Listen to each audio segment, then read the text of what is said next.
SnapBots. Hi guys, my name is SnapBots. In this video I will talk about how to increase your SnapBots wallet security.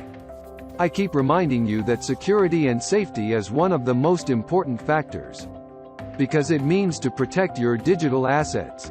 There are several ways to increase the security in your wallet, and one of the important things is to set up two-factor security, also known as 2FA authentication.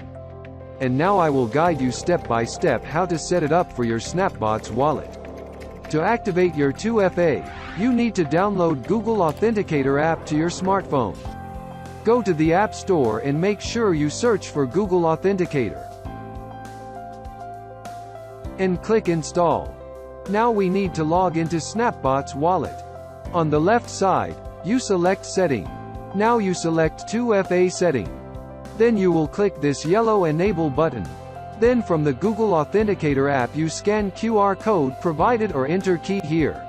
Once the scan is done you will receive confirmation codes, and they will change continuously after about 30 seconds. And so you've finished setting up 2FA. Now your SnapBots account is extra safe, because every time when you log into SnapBots wallet, you will be asked to enter 2FA code in addition to your password. Remember, we always need to protect our digital assets. See you guys on the next videos.